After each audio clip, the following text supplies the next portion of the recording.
Baik, perkenalkan nama saya Geo Pratapta Fikir Ginting. Di sini kelompok kami akan mempresentasikan terkait dari source code, enkripsi dan dekripsi AES metode CBC. Jadi dalam project kami ini, kami menggunakan beberapa perintah yaitu seperti base 64 yang berfungsi untuk mengubah hasil enkripsi menjadi format teks agar mudah dikirimkan atau disimpan. AS berfungsi untuk algoritma utama untuk mengunci atau enkripsi dan membuka deskripsi data secara aman. Pad Unpad menyesuaikan ukuran data agar pas dengan standar blok algoritma AES. Get random bits yaitu berfungsi untuk menghasilkan kunci rahasia atau kode unik acak agar enkripsi tidak mudah ditebak. Oke, jadi pada bagian ini tuh menampilkan judulnya tuh AES 256CBC yang artinya itu enkripsi itu menggunakan AES dengan panjang kunci 256 dan mode CBC. Nah, di walkthrough ini program akan terus berulang sampai pengguna memilih untuk keluar. Nah, ada 3 pilihan. Yang pertama itu ada enkripsi, yang kedua itu dekripsi, dan yang ketiga keluar. Nah, di bagian pilihan input pilihan strip ini, kalau misalnya pengguna tidak sengaja memencet spasi 1 ataupun 1 spasi, itu akan terbaca sebagai 1. Lalu di if pilihan satu ini, pengguna tuh diminta untuk memasukkan plain text atau teks asli. Nah, nanti programnya bakal nampilin key sama IV-nya. Nah, key get random bytes 32 ini itu karena AES 256 membutuhkan bytes 32 untuk key-nya. Dan IV16 ini tuh karena untuk menambah keamanan di mode CBC. Nah, nanti plain text tadi kan di-enkripsi dan hasilnya tuh bakal jadi ciphertext dalam bentuk base 64 biar bisa ditampilkan sebagai teks. Lalu key sama IV-nya juga ditampilkan dalam bentuk hex karena itu nanti bakal dibutuhin kalau mau didekripsi lagi. Nah, jadi pada kode ini kami membuat sebuah fungsi bernama enkripsi yang digunakan untuk mengubah teks biasa atau plain text menjadi ciphertext menggunakan algoritma AES. Di bagian ini, plain text diubah menjadi format bytes menggunakan encoding UTF-8 karena proses enkripsi hanya bisa bekerja dengan data dalam bentuk bytes.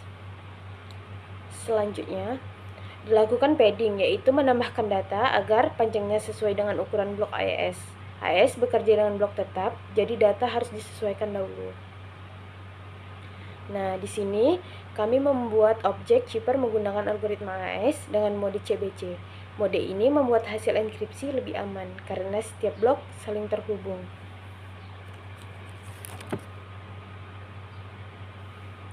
Setelah itu, data yang sudah di-padding dienkripsi menggunakan key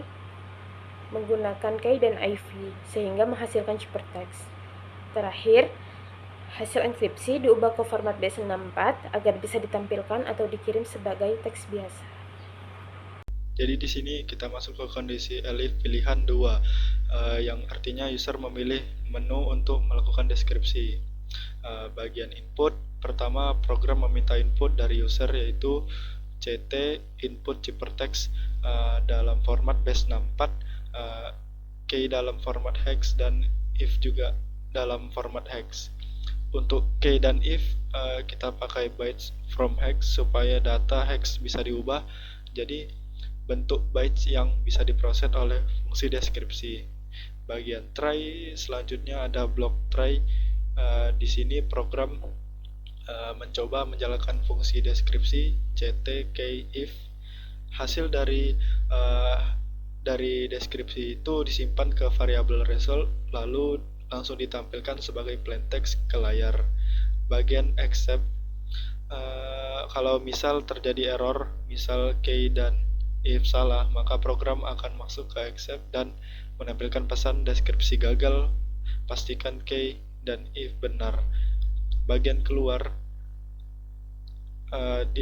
di bawahnya ada kondisi elif pilihan 3 yang digunakan untuk keluar dari program dengan perintah break. Bagian else, kalau user memasukkan pilihan selain yang tersedia, maka program akan menampilkan pesan pilihan tidak valid. Baik, di sini kelompok kami akan mendemonstrasikan terkait dari tools yang sudah dibuat, di mana akan terdapat 3 pilihan yang dapat dipilih oleh user. Yang pertama adalah enkripsi, yang kedua dekripsi, dan yang ketiga yaitu keluar atau exit. Pertama-tama kita akan mendemonstrasikan terkait dari enkripsi, di mana tools akan meminta user memasukkan plain text. Di sini saya akan memasukkan rekayasa keamanan siber.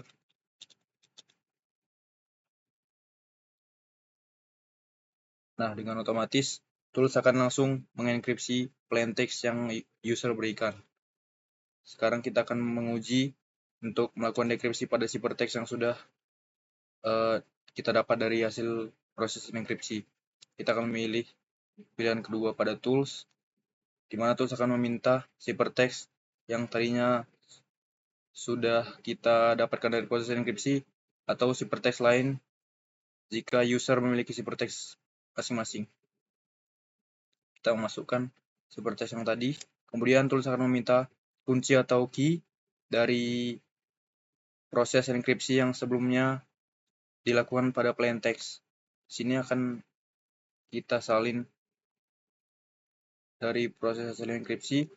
Di sini juga tools meminta initial vector yang harus dimasukkan untuk kebutuhan dekripsi. Jika enter, tools akan menampilkan kembali plain text sesuai dari plain text yang awal. Baik, mungkin sekian dari presentasi kelompok kami. Apabila terdapat kesalahan atau kekurangan, mohon dimaafkan. Terima kasih.